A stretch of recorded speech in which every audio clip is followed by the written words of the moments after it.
उस दिन वो सही तरीके से भोजन नहीं करती होंगी। जिस दिन तू उनकी मटकियां फोड़ता है ना, वो भोजन नहीं करती होंगी। तुझे पता है कि वो गोपियां कितनी गरीब हैं? क्या हमारे घर माखन मिश्री की कमी है कि तू उन बेचारी गोपियों के घर माखन की चोरी करने जाता है, उनकी मटकियां फोड़ता है? उद्धव, मैं ना जाने कितने दिनों तक मैं उन गोपियों के घर माखन की चोरी करने के लिए नहीं गया। मैंने उन गोपियों की मटकियां नहीं फोड़ी।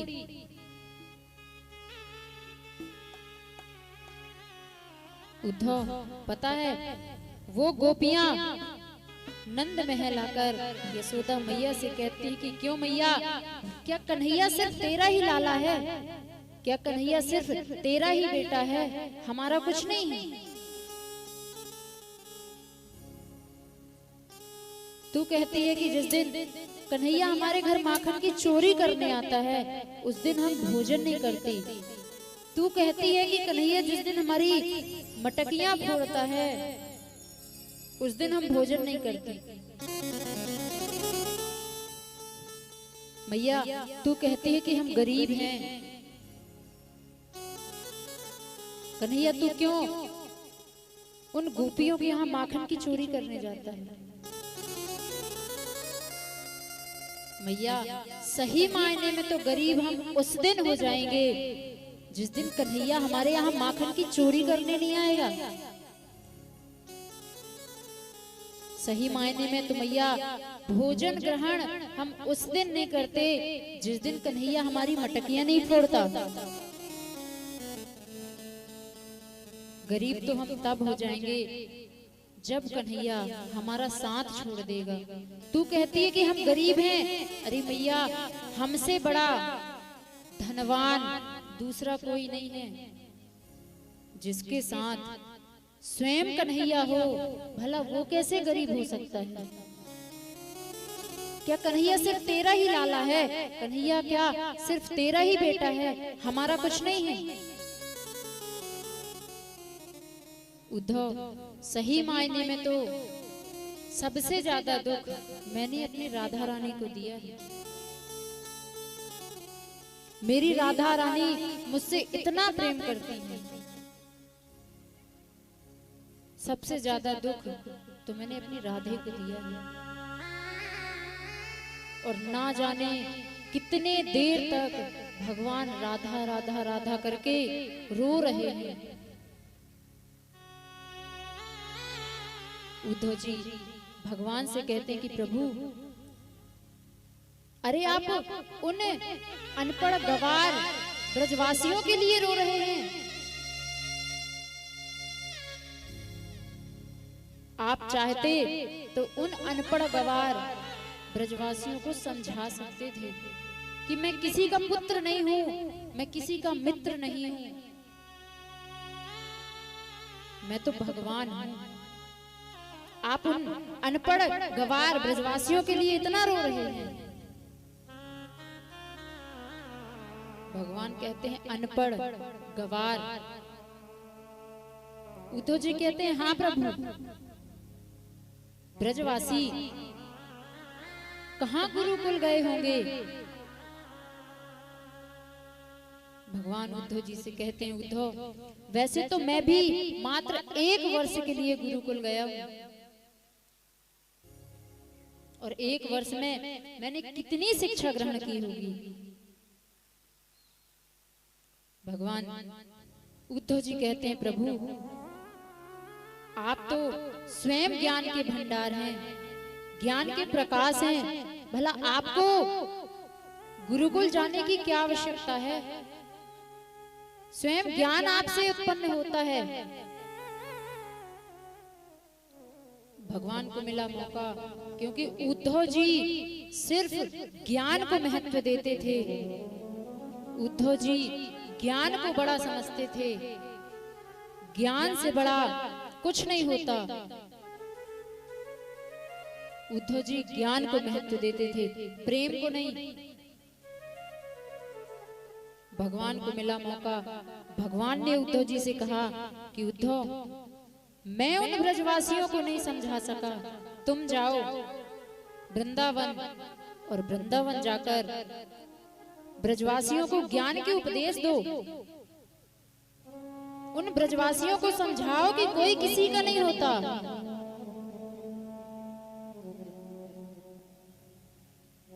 तब उद्धव जी भगवान से कहते हैं कि प्रभु, मैं जाऊंगा वृंदावन और मैं उन ब्रजवासियों को समझाऊंगा, मैं उन ब्रजवासियों को ज्ञान के उपदेश दूंगा।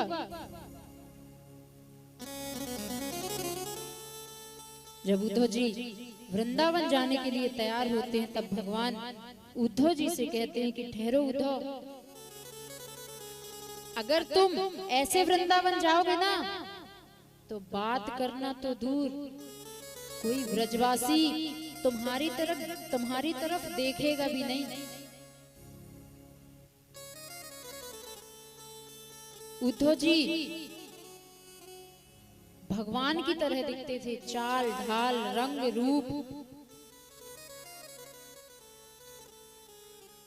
भगवान उद्धव जी से कहते हैं कि ये मेरा मुकुट पहन कर जाओ, ये मेरे कुंडल पहन कर जाओ। जो वस्त्र भगवान वृंदावन से पहनकर मथुरा आए थे, वही वस्त्र भगवान ने उद्धव जी को पहनाया। भगवान उद्धव जी से कहते हैं कि उद्धव, मेरे वस्त्र पहन के जाओगे ना तो मेरे ब्रजवासियों को सुगंध आएगी मेरी, जिससे मेरे ब्रजवासी तुमसे बात करेंगे, तुम्हारे साथ बैठेंगे।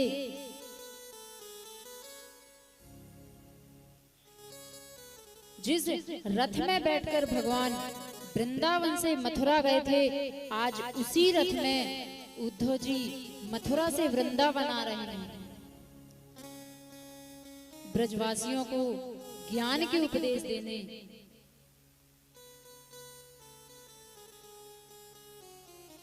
ब्रजवासी देखते हैं, जिस रास्ते से भगवान मथुरा गए थे, उसी रास्ते में सारे के सारे ब्रजवासी एक टक लगाकर भगवान की राह देखते हैं कि शायद आज हमारा कन्हैया आएगा, शायद आज हमारा केशव आएगा, कभी ना कभी तो कन्हैया को हमारी याद आएगी। सारे के सारे ब्रजवासी उसी मार्ग पर जाकर बैठे हुए हैं और देखा कि जिस रथ में बैठकर कन्हैया वृंदावन से मथुरा गया था, आज वही रथ मथुरा से वृंदावन की ओर आ रहा है। ब्रजवासी बड़े प्रसन्न हुए कि हमने कहा था कि कभी ना कभी तो हमारे कन्हैया को हमारी याद आएगी, मेरा केशव आ रहा है, मेरा कन्हैया आ रहा है।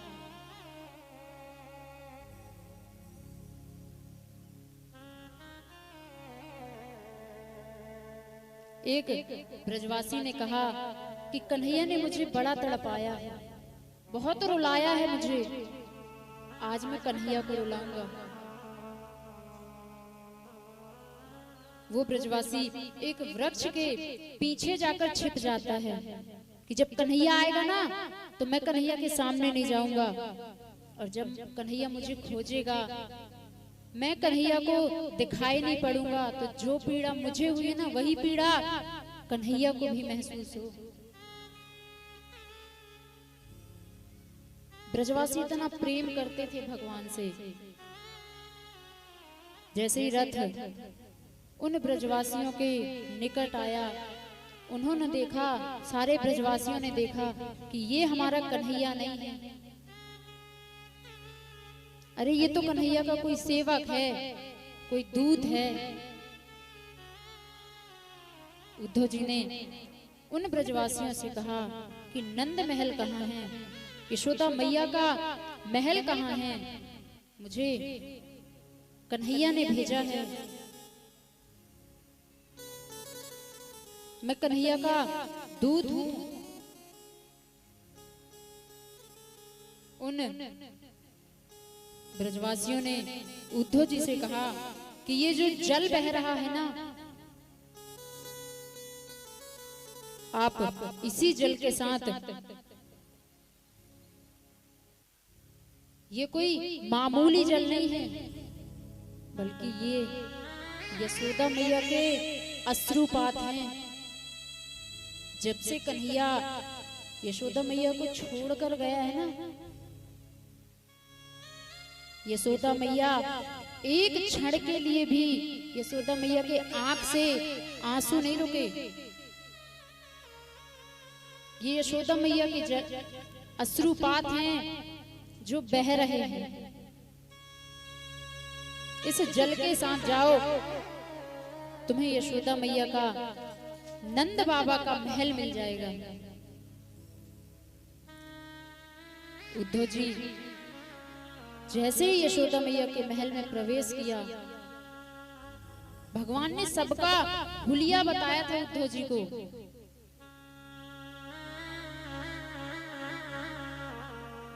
उद्धव जी ने महल में प्रवेश करते ही आवाज लगाई है, नंद बाबा। एक दबी हुई आवाज में अंदर से आवाज आती है, बेटा कौन हो तुम? जैसे ही उद्धव जी ने नंद बाबा को देखा, चेहरे पर झुर्रियां पड़ गई हैं। ऐसा लग रहा है कि जब से कन्हैया छोड़ कर गया है, नंद बाबा ने भोजन ग्रहण नहीं किया, नंद बाबा ने जल ग्रहण नहीं किया।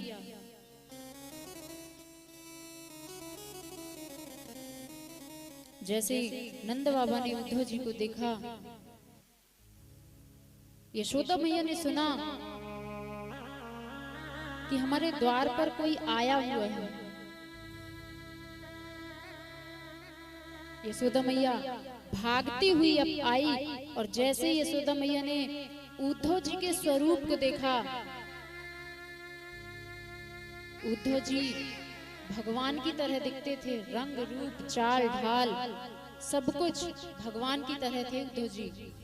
जैसे ही यशोदा मैया ने देखा कि मेरा कन्हैया आ गया है, पागलों की तरह रुदन करती हुई भागती जाती है कि कन्हैया, मुझे विश्वास था कि एक न एक दिन तुझे तेरी मैया की याद अवश्य आएगी। और आज कई वर्षों के बाद तुझे तेरी मैया की याद आ ही गई। यशोदा मैया भगवान से इतना प्रेम करती थी, आए दिन गोपियों के घर पर जाती थी कि मुझे पता है मेरा कन्हैया आया होगा मटकियां फोड़ने, मेरा कन्हैया आया होगा माखन की चोरी करने, तो तुमने मेरे कन्हैया को बांध के रखा है। मेरा कन्हैया दोबारा तुम्हारे घर पर माखन की चोरी करने नहीं आएगा। मेरा कन्हैया तुम्हारी मटकियां फोड़ने नहीं आएगा। तुम्हें जितना माखन चाहिए मुझसे ले लो और मेरे कन्हैया को छोड़ दो। मैं अपने कन्हैया के बिना रह नहीं सकती। यशोदा मैया उस गोवर्धन पर्वत के पास जाती हैं, कह रहे मेरे कन्हैया ने तो तुम्हारी पूजा करवाई थी, मेरे कन्हैया ने तो तुम्हें 56 प्रकार के व्यंजनों का भोग प्रसाद चढ़ाया था। मेरा कन्हैया तुमसे कितना प्रेम करता था, और मुझे पता है कि मेरे कन्हैया को तुमने ही छुपा के रखा है। मैंने क्या बिगाड़ा है तुम्हारा? मेरा कन्हैया मुझे दे दो।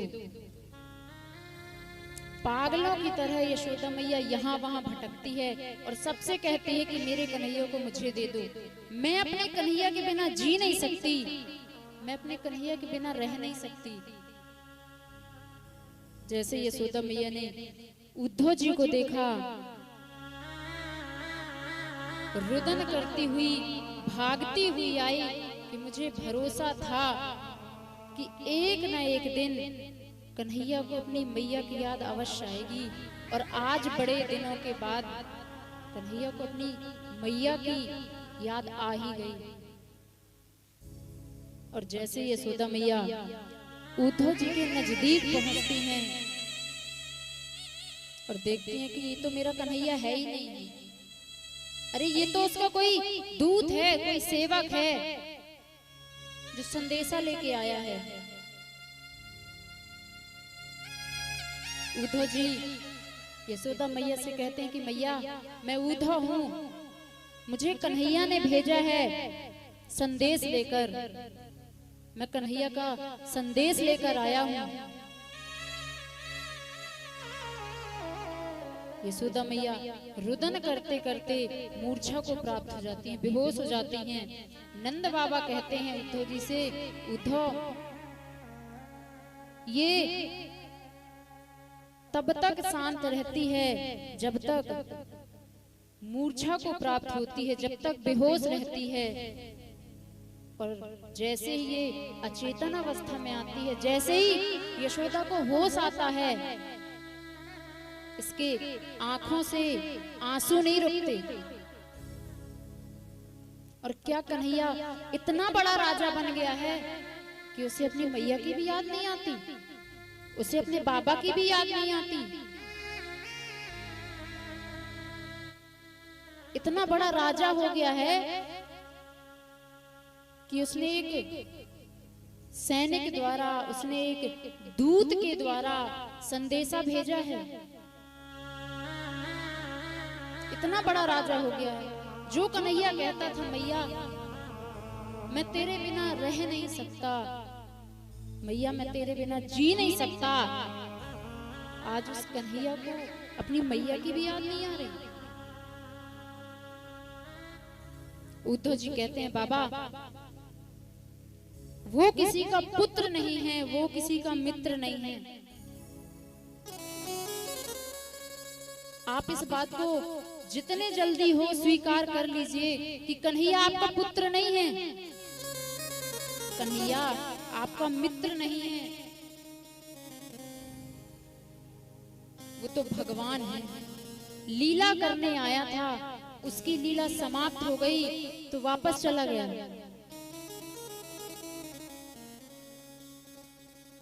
बाबा इस बात को आप जितने जल्दी हो उतने जल्दी स्वीकार कर लो कि कन्हैया आपका पुत्र नहीं है, ना ही वो किसी का मित्र है।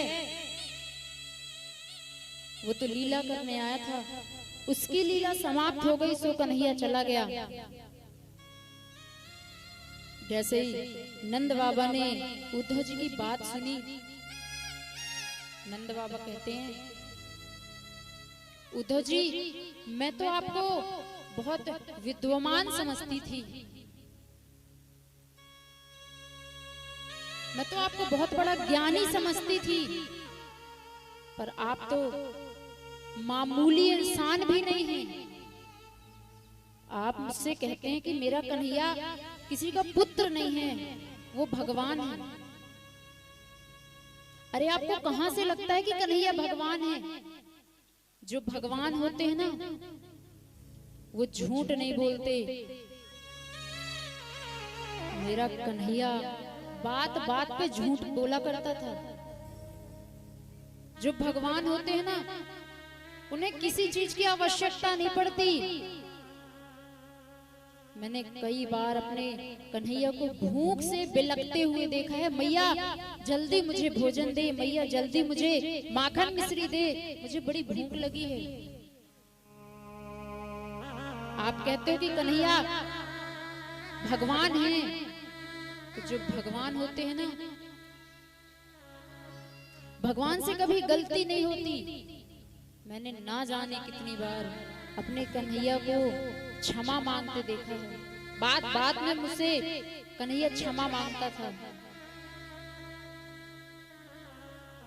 और मैंने मान लिया आपकी बात कि मेरा कन्हैया मेरा पुत्र नहीं बल्कि वो भगवान था। उद्धव जी अभी तो मैं इस आस में जी रहा था कि संसार के जितने भी पुत्र होते हैं ना एक दिन अपने माता पिता को दुखी जरूर करते हैं, एक न एक दिन अपने माता पिता को छोड़ के जाते ही हैं। मैंने भी बोध लगा लिया था कि जैसे ये संत माता पिता को दुख देते हैं ना, छोड़ के जाते हैं, वैसे ही मेरा कन्हैया भी अपने माता पिता को छोड़कर चला गया। मैं तो अभी तक भगवान के भरोसे जी रहा था कि सबके पुत्र एक न एक दिन छोड़कर जाते हैं, मेरा पुत्र भी मुझे छोड़कर चला गया। कोई बात नहीं, उस भगवान के भरोसे जी रहा था। पर उद्धव, आज तो तुमने मेरे जीने का सहारा ही छीन लिया। तुम मुझसे कहते हो कि कन्हैया मेरा पुत्र नहीं है, वो भगवान था। अरे उद्धव, मेरे से बड़ा अभागी तो दूसरा कोई हो ही नहीं सकता, जिसके घर से स्वयं भगवान चले गए। मुझसे रूठकर मेरे घर से भगवान चले गए हैं, अब मैं किसके भरोसे जीऊंगा? तुमने तो मेरे जीने का सहारा, तुमने तो मेरे जीने का आसरा ही तोड़ दिया। उद्धव जी के पास कोई ऐसा शब्द नहीं है जो वो नंद बाबा से कह पाते। उद्धव जी चुपचाप वहां से उठते हैं और गोपियों के पास जाते हैं। गोपियों से उद्धव जी कहते हैं कि तुम इस बात को मान लो कि कन्हैया तुम्हारा सखा नहीं है, कन्हैया तुम्हारा मित्र नहीं है, कन्हैया भगवान है। लीला करने आया था, उसकी लीला समाप्त हो गई सो चला गया। प्रेम में कुछ नहीं रखा। ज्ञानी बनो, भगवान की भक्ति करो, भगवान की पूजा करो। प्रेम करने से तुम्हें कुछ भी हासिल नहीं होगा। गोपियां कहती हैं कि कन्हैया राजा बन गया है तो अपना ऐश्वर्य दिखाने के लिए अपने दूत को भेजा है कन्हैया ने कि मैं बहुत बड़ा राजा बन गया हूं मथुरा का। एक गोपी कहती है कि कंस का श्राद्ध है और कंस मामा के श्राद्ध में भांजा भी आएगा, भांजा जरूर आएगा। और हमने सुना है कि कंस का श्राद्ध करने वाले हैं, कंस का श्राद्ध हो रहा है। तो ये मथुरा से आए हैं क्योंकि इन सबको पता है कि कन्हैया के जाने के बाद हम सिर्फ नाम के लिए जीवित हैं, बाकी तो सारे ब्रजवासी मृत समान हैं, मर चुके हैं सारे के सारे ब्रजवासी। तो ये मांस लेने के लिए आए हैं वृंदावन। दूसरी गोपी कहती है अगर ये तुमसे तुम्हारा हृदय मांगेगा, दिल मांगेगा तो क्या तुम दे दोगी? गोपी कहती है अवश्य दे दूंगी। अरे मामा के श्राद्ध में तो भांजा भी आया हुआ ना। हमारा कन्हैया हमारे पास नहीं आ सकता तो क्या हुआ? हमारा कन्हैया, हम जीते जी अपने कन्हैया से नहीं मिल सकते तो क्या हुआ? जब उस श्राद्ध में हमारा हृदय देखेगा ना कन्हैया, तो उसे सुगंध आएगी हमारी, तो कन्हैया पहचान लेगा ये किस गोपी का हृदय है। उद्धव जी कहते हैं अभी तो बड़ा क्रोध दिखा रही थी कि कन्हैया अपना ऐश्वर्य दिखाने के लिए कन्हैया ने अपने दूत को भेजा है, और अब कन्हैया के लिए अपना हृदय देने के लिए भी तैयार है। उद्धव जी गोपी से कहते हैं कि वो तो भगवान है, लीला करने आया था, लीला करके चला गया। भगवान की भक्ति करो, भगवान की भक्ति करोगे ना तो स्वर्ग की प्राप्ति होगी। प्रेम में कुछ नहीं रखा। गोपियां कहती हैं उद्धव जी से, उद्धव अगर तुम कहते हो कि कन्हैया को भूल जाएं हम और ज्ञान के मार्ग पे चलें,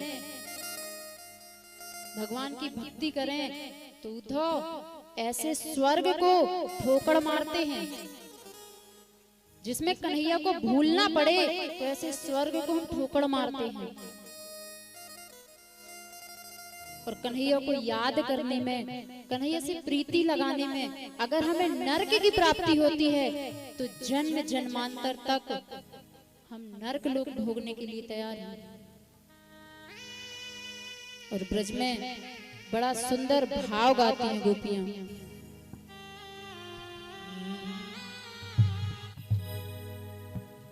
जय में साजा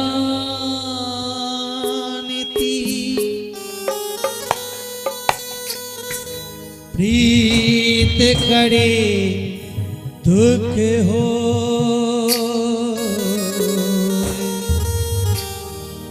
नगर निडोरा पीटती प्रीत ना करियो को।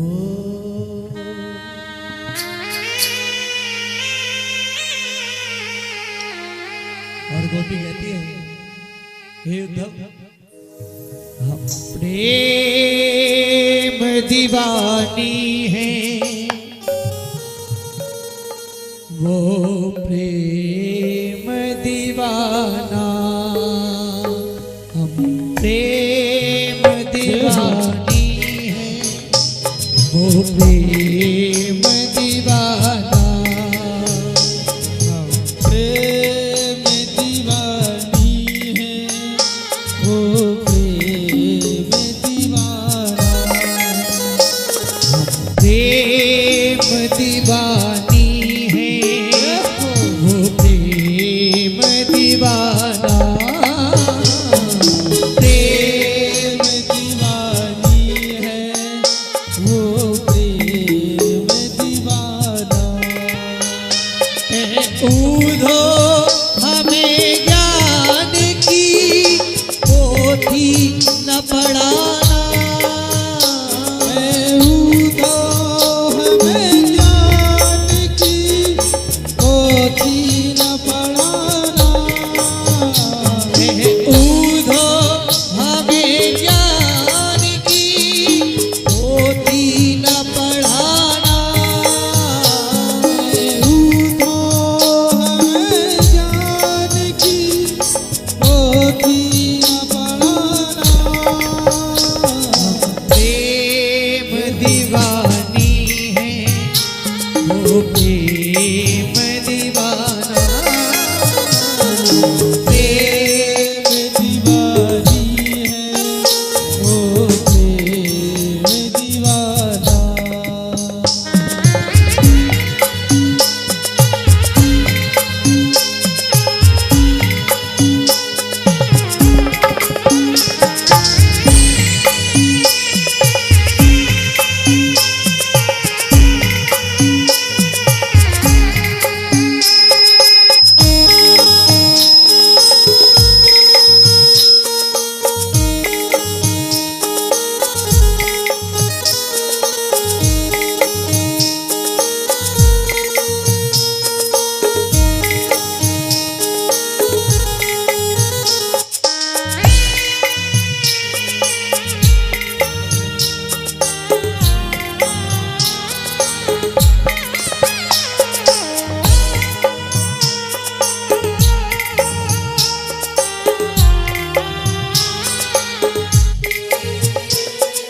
श्याम तन श्याम मन श्याम है हमारो धन श्याम तन श्याम मन श्याम है हमारो धन आठों याम उदो हमें श्याम ही सो काम है आठों याम उदो हमें श्याम ही तो काम है आठों याम उदो हमें श्याम ही सो काम है आठों याम उदो हमें श्याम ही सो काम है प्रेम दीवानी है वो प्रेम दीवाना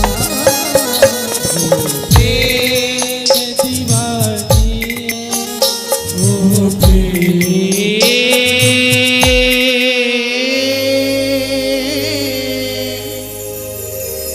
दीवाना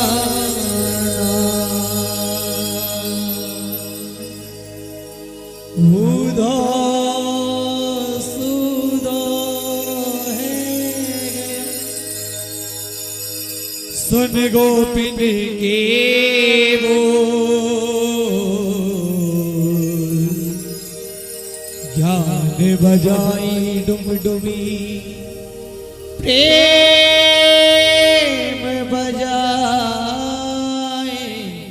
ढोल।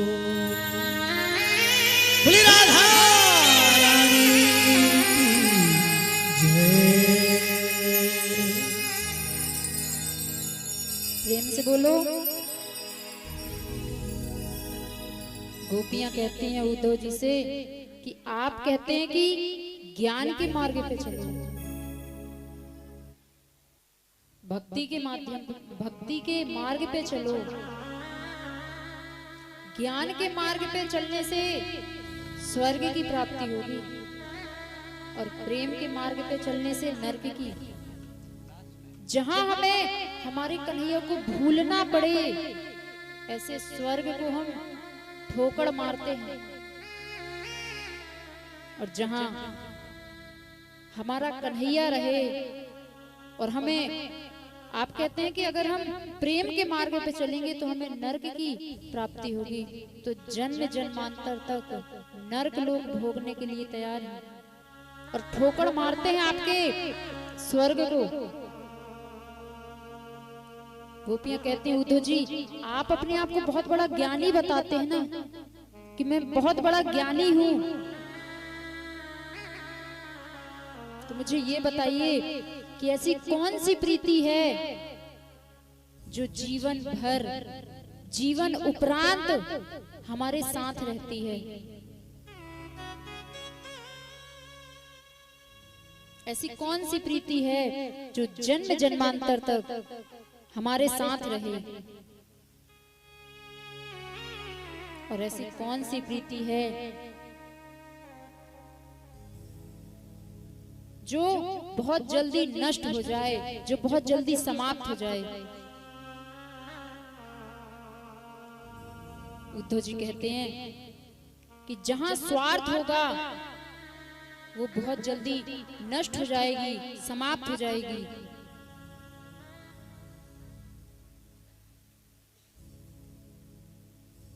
जिस प्रेम में स्वार्थ हो वो रिश्ता ज्यादा देर तक टिकता नहीं है। स्वार्थ लाभ करहि सब प्रीति, सुर नर मुनि सबकी यही रीति। भगवान का और ब्रजवासियों का कोई स्वार्थ नहीं था, निस्वार्थ मन से गोपियां भगवान को प्रेम करती थी। गोपियों की बात सुनकर उद्धव जी के पास कोई शब्द नहीं है। उद्धव जी गोपियों को कोई और ज्ञान के उपदेश दे सके। उद्धव सुधो है गयो सुन गोपिन के बोल, ज्ञान बजाए डुबडुबी प्रेम बजाए ढोल। उद्धव जी सिर्फ ज्ञान को महत्व देते थे, और उद्धव जी जब मथुरा से वृंदावन आए तो ज्ञानी बनकर आए।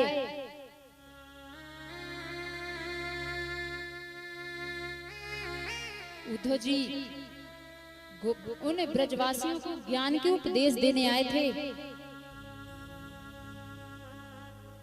और 1.25 महीने तक उद्धव जी वृंदावन में रुके,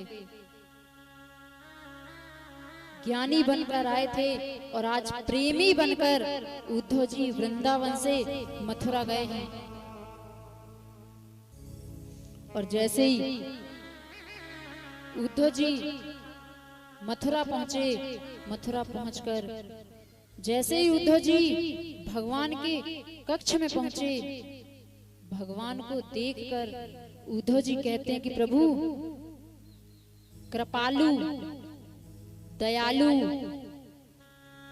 अरे ये सारे के सारे नाम मनगढ़ंत हैं जो आपने स्वयं ने खुद के रखे हैं। ना आप कृपालु हैं और ना ही आप दयालु हैं। जैसे उद्धव जी ने भगवान से कहा कि ये सारे के सारे नाम मनगढ़ंत हैं जो प्रभु आपने स्वयं ने खुद के रखे हैं। आप किसी के ऊपर कृपा नहीं करते, आप किसी के ऊपर दया नहीं करते। भगवान समझ गए कि ये उद्धव नहीं, ये तो मेरी ब्रज की गोपियां बोल रही हैं, क्योंकि इस लहजे में सिर्फ ब्रजवासी भगवान से बात कर सकते थे, बाकी किसी में इतनी सामर्थ्य नहीं थी कि भगवान से इस लहजे में बात कर सके। जिससे हम अत्यधिक प्रेम करते हैं ना, जिसे हम अपना मानते हैं कि ये हमारा है, हमारा अपना है, तो क्रोध भी आएगा तो उसी के ऊपर निकालेंगे, प्रेम भी आएगा तो उसी के ऊपर निकालेंगे। जिससे हम अत्यधिक प्रेम करते हैं, उसे हम अपना मानते हैं, उसे कुछ भी बोलने का अधिकार होता है।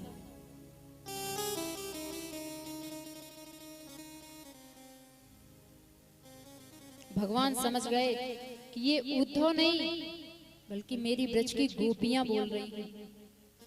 जिस कार्य के लिए मैंने उद्धव को वृंदावन भेजा था वो कार्य सफल हुआ। उद्धव ज्ञानी बन के गया था और आज प्रेमी बनकर आया है। उद्धव जी सिर्फ ज्ञान को महत्व देते थे कि ज्ञान से बड़ा इस दुनिया में कुछ नहीं है। उद्धव जी भगवान से कहते हैं, प्रभु यहाँ आप इन स्वार्थियों के बीच में क्या कर रहे हैं? अरे आपके सच्चे प्रेमी तो वो ब्रजवासी हैं जो आपकी याद में कितना रुदन करते हैं, कितना रोते हैं। आप इन स्वार्थियों के बीच में क्या कर रहे हैं? प्रभु आप वृंदावन लौट जाइए, अपने उन सच्चे प्रेमियों के पास लौट जाइए, अपने उन ब्रजवासियों के पास लौट जाइए।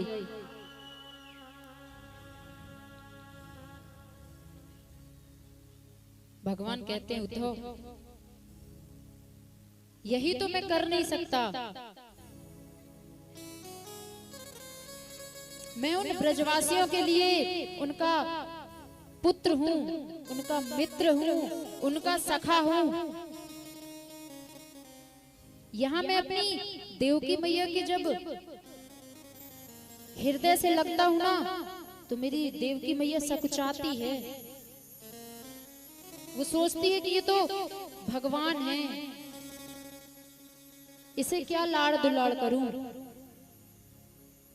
मेरी देवकी मैया मुझे सही तरीके से मुझसे लाड़ दुलाड़ नहीं कर सकती, सकुचाती है कि तो भगवान है।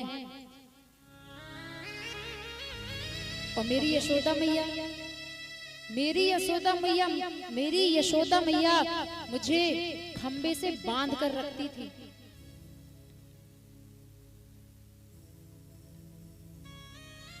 यहाँ मैं अपने बाबा वासुदेव जी के जब चरण छूता हूँ ना, तो मेरे बाबा सोचते हैं ये तो भगवान है, भला इसे आशीर्वाद की क्या जरूरत। उद्धव मैं अपने नंद बाबा की ना जूतियां अपने सिर पर रख के लाता था। इस राज्य की सारी प्रजा जानती है कि मैं भगवान हूँ, और मेरे सारे ब्रजवासी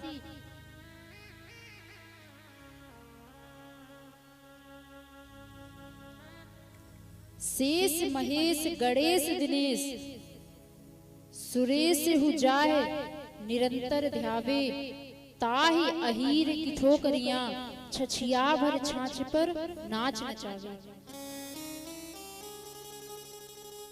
जिससे सारा ब्रह्मांड डरता है, मुझे मेरे ब्रजवासी चुल्लू भर छाछ के लिए मुझसे नाच नचवा लेते थे।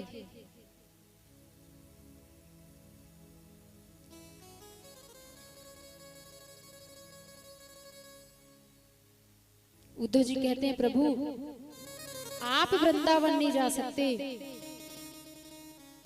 पर उन ब्रजवासियों को आप अपने साथ यहाँ लाकर तो अपने पास रख सकते हैं। भगवान कहते हैं, उद्धव मैं ये भी नहीं कर सकता। मामा कंस का जो ससुर है जरासंध, वो बार बार आक्रमण कर रहा है, और अगर उसे पता लग गया कि ये ब्रजवासी मेरी कमजोरी है तो मुझे मानसिक रूप से प्रताड़ित करेगा, मुझे पीड़ा पहुंचाएगा।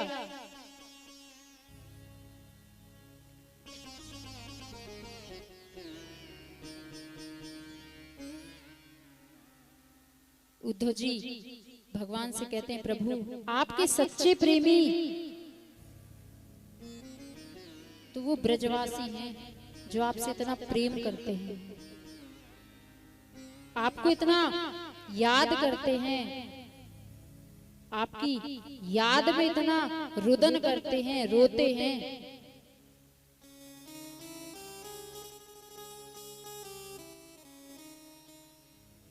भगवान कहते हैं ना, गीता में भगवान ने कहा है,